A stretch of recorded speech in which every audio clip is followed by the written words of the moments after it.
Welcome to Diary of an Ex-Ho. I'm Cheri Hardman.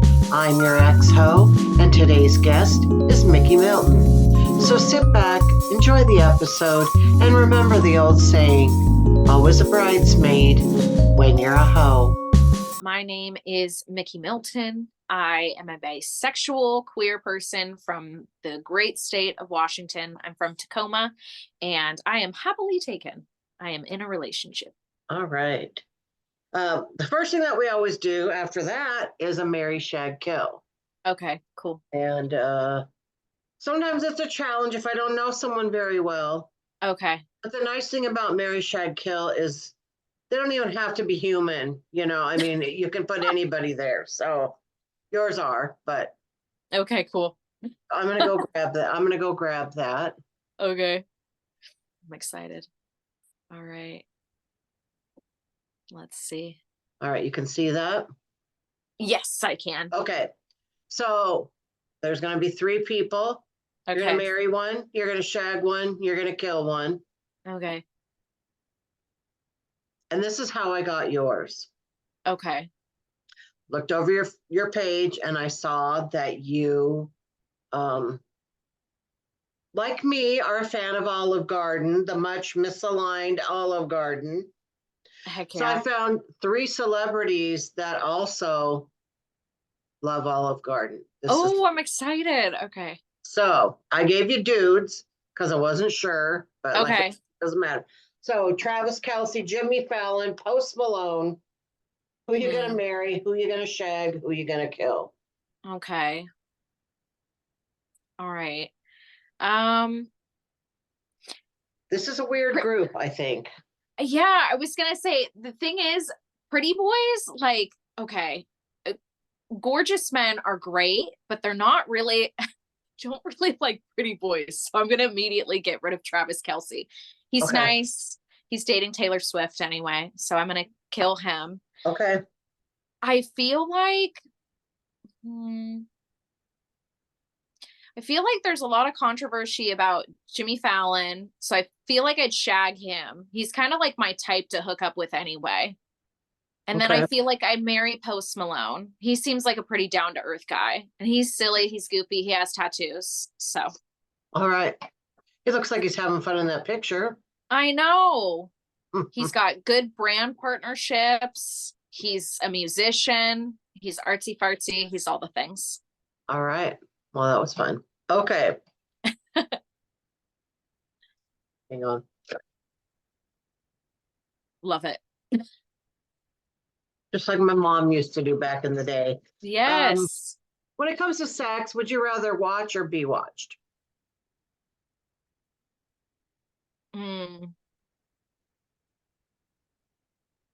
I don't know. I feel like I would feel really self-conscious of being watched. So I guess I would say like watching.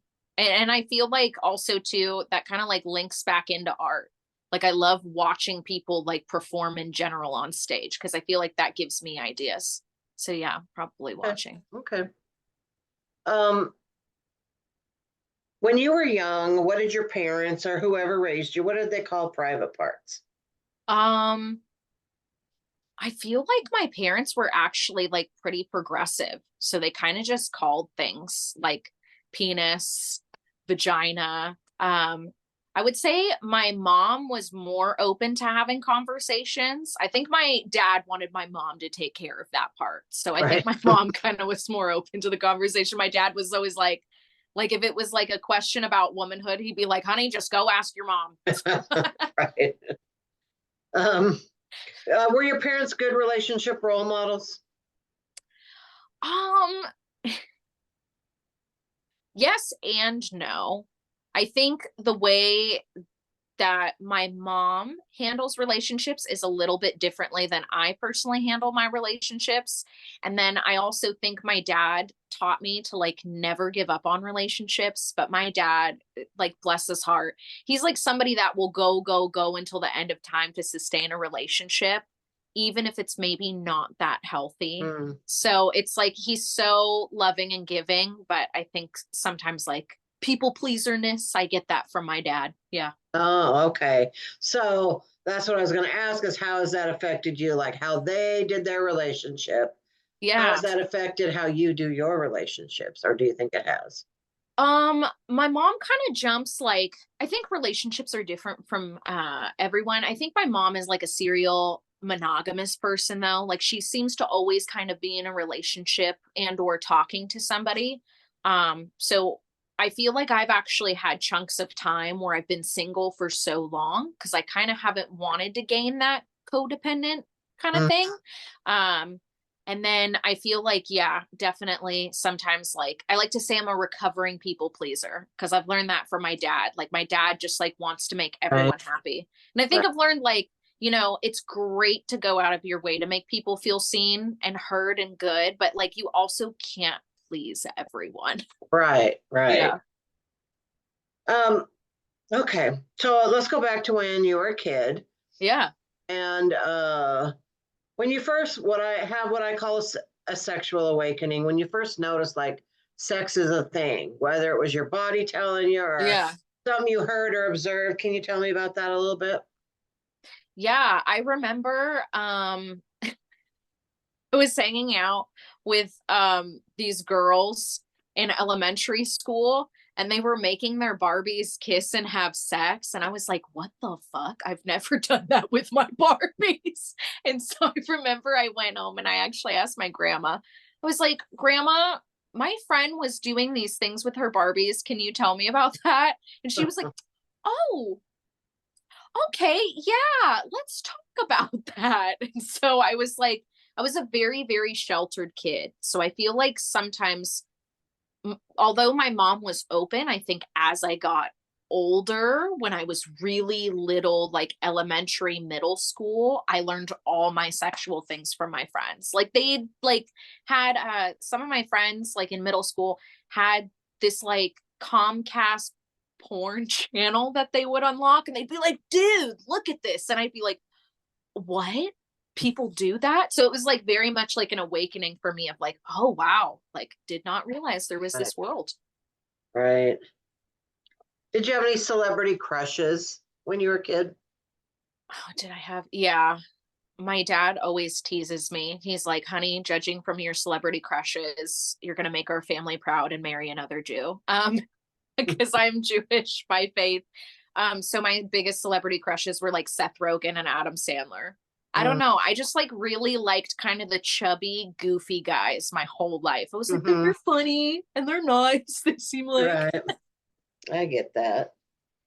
So is that your type, like in real life? Is that what you date usually, I feel or I feel like I feel like I definitely have types like with women. I with women, sometimes I feel like I don't have a type because I'm like, women are just these beautiful, ethereal beings. I'm like, I feel like sometimes with women I turn into like a 10-year-old little boy with where when I date guys, I'm like confident, I'm like, I got this in the bag. But then right? if like a woman approaches me, I'm like, could I maybe like occasionally hold your hand? If that's okay, ma'am. You've probably been through the ringer, so I don't want to take time out of my day to bother you.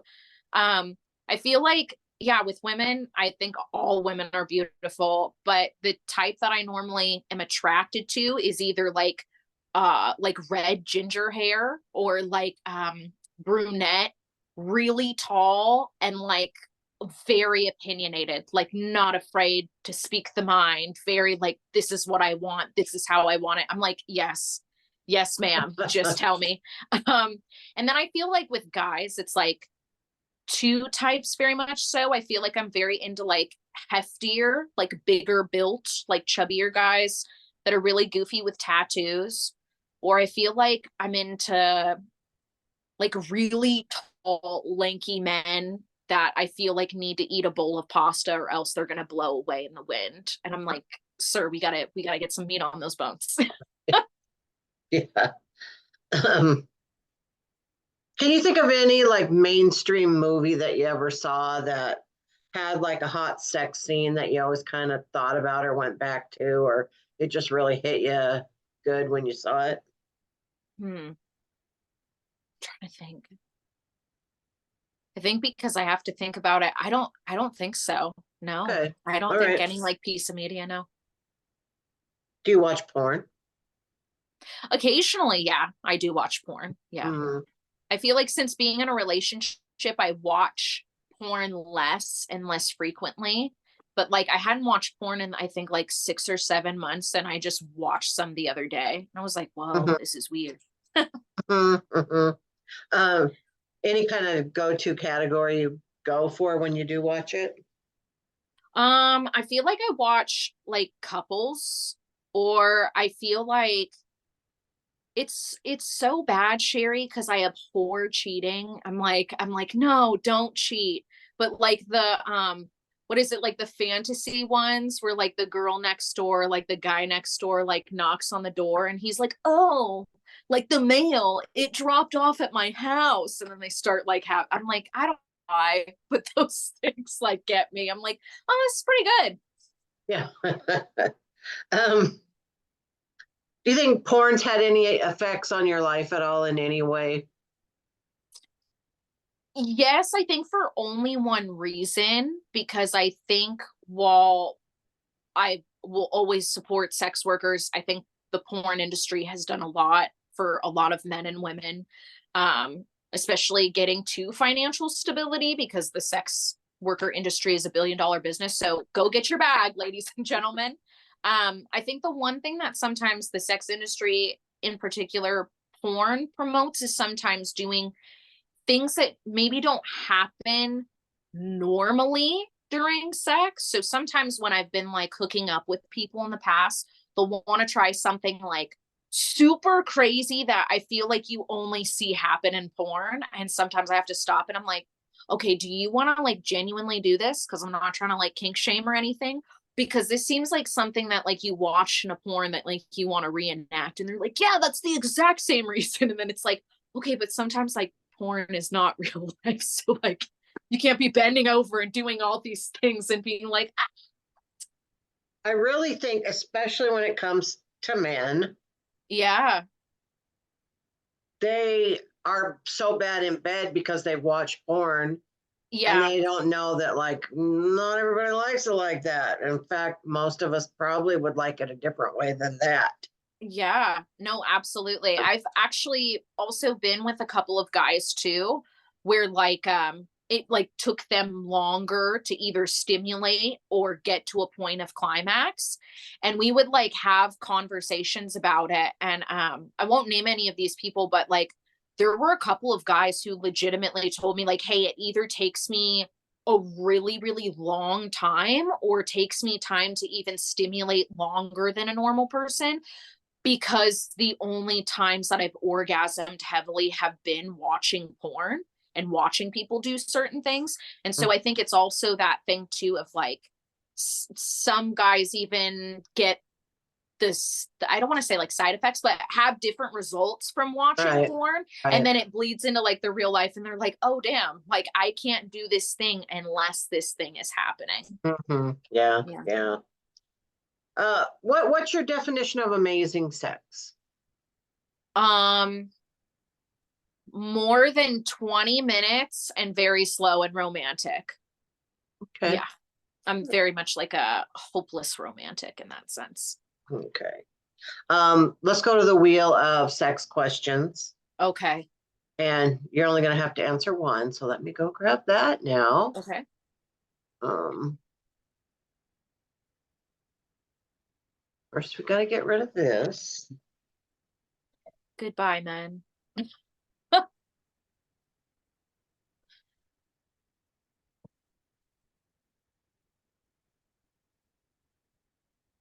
All right, here we go. Okay, cool.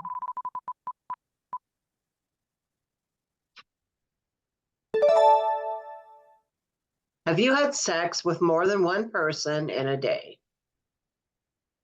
Only one time. Only one time. It was back when I was single. When was it? Yeah, it was during the pandemic. It was like I was single for a really, really long time. And I remember I had like 2 dates, and I told myself, Cheri, I was like, I'm not gonna have sex. These are 2 first dates. I'm not gonna do it. And then, lo and behold, things happen, but you That know what? happens sometimes, yeah. Right? They were nice though. They were really, really nice guys. Very Well, enjoyable. good for you. How's your body image? Um, I feel like it wavers. Like some days I wake up and feel really, really confident. I'm like, okay, let's go tackle the day. And then I think like other days, I think just because society can sometimes put like drill things into your head, I wake up like feeling, like insecure or like, Yeah. What's the best compliment anyone's ever given your naked body? mm. I think my current partner, like after we did it, like the first couple times, he told me that I actually had really, really nice hips. And I felt very, very insecure about my hips for like a really long time. And he was like, I just want to say I really, really appreciate your hips. You have some nice hips. And I was like, oh, that's so nice. That's a nice one, yeah. Yeah. Um, do you have any sexual regrets? Mm. A part of me says yes, but then I actually want to say no because I think all of my sexual experiences have led me to be actually a really thoughtful, intimate partner because of some things that have happened. So I'm like, I'm actually like happy with how most things have gone. So yeah. Well, that's a nice answer. Um, I'm just writing something down because it Oh popped no, up. you're all good. I have to title these, and then sometimes I'm like, oh, I forgot what we talked about. Like, oh, and I gotta go watch it again, and then it's like, so I told myself that, like, if I think of anything, write it down while you're. Yeah. I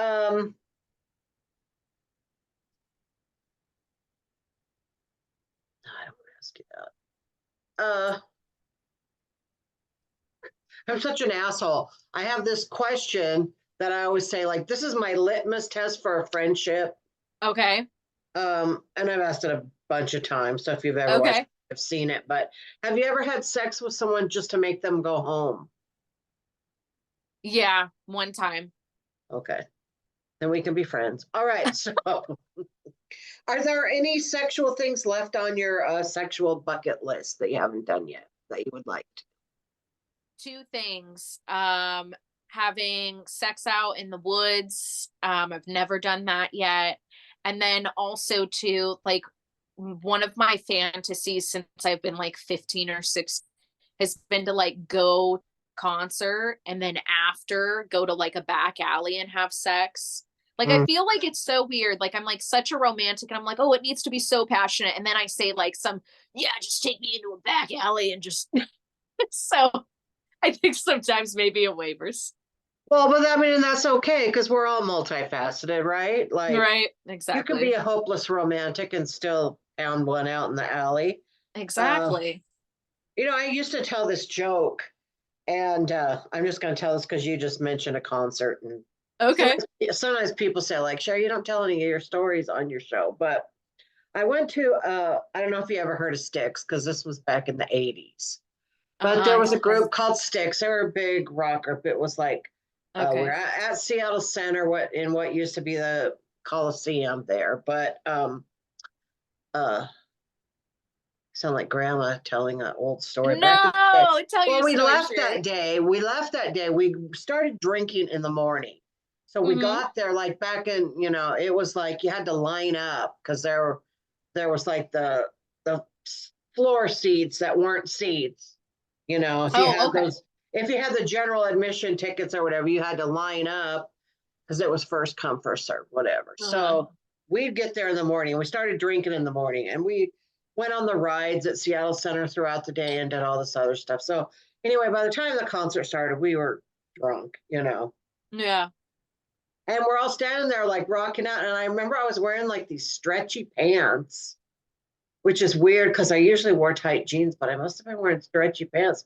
Because then all of Uh-huh. a sudden, this guy just like reaches over and puts his hand down my pants and starts fingering me in the middle of the concert. And it was kind of like, I was like, okay, I just went for it. And Yeah. then when the concert was over, he was trying to get me to come with him, probably to go pound it out in the parking lot or whatever, Yeah. back alley. But I said, no, I have to stay with my friends. So I always had a joke about, I don't even know how I got this sold. It seems like just yesterday I was getting finger banged at a Styx concert. But I don't know whatever happened to that guy. That was all that ever happened. He just fingered me and Oh my ran. So gosh. so there's Fingering and that. show. Yeah. It's the new dinner and a show.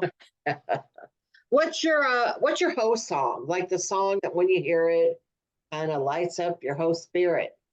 Okay. Um, I feel like, ooh, Get Your Freak On by Missy Elliott.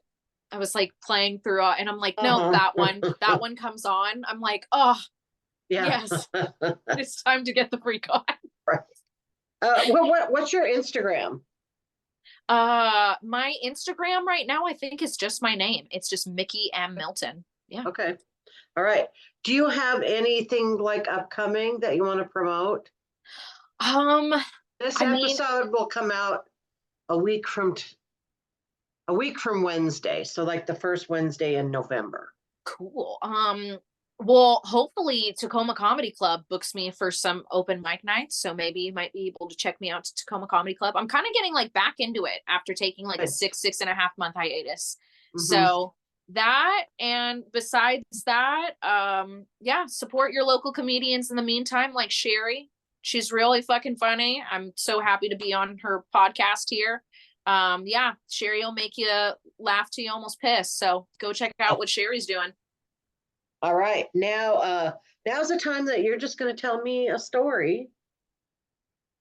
And I'll Okay. sit here and listen.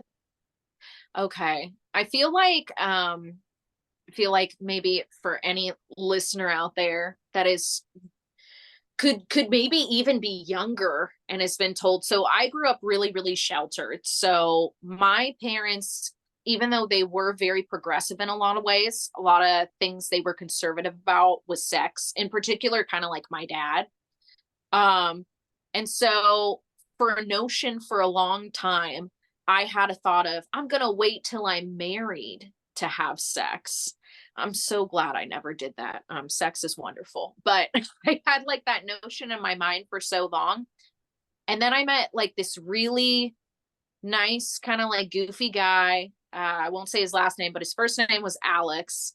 And he was the guy I lost my virginity to. And I remember also being told by like so many people in my life, like even like my grandma, like my dad, my mom, they were like, when you have your first time, it's gonna be the most magical experience. And it's just gonna be so eye-opening. So you have to make sure that you have it with the right person. So I'm thinking, because I was also like a Disney kid, it's gonna be like a Disney movie. I'm like, oh my God, it's gonna be just like Snow White.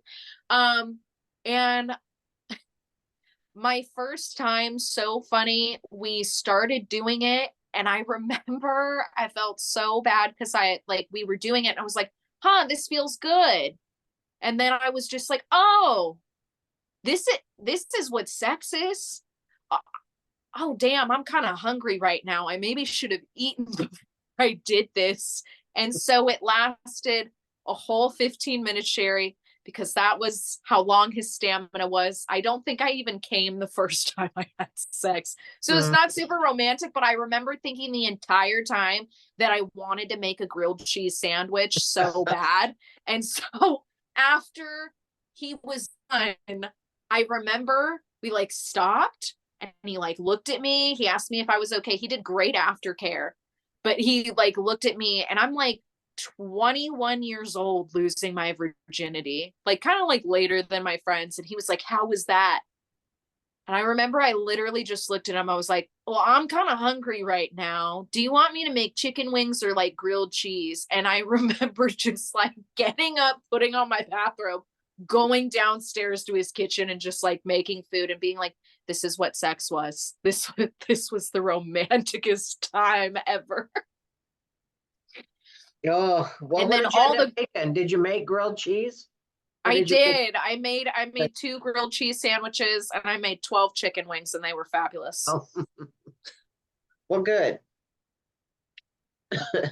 Yeah. So it goes to all the people listening out there, for whoever is listening. If you are a virgin or you have been told wait until you meet the right person, please, I would say choose to do what you want, but definitely start having sex earlier than that, because I feel so bad. I don't think I'd want to have sex with that guy for the rest of my life. It was like, ah, Right.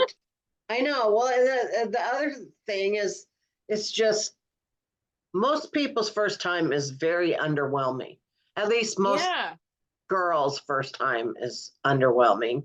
yes, Um, uh, and I think that's what they need to tell young people. It's like it's probably not going to be that great at first, yeah, because sometimes grilled cheese sandwich is better. So, yeah, truly, especially when you make it all yourself.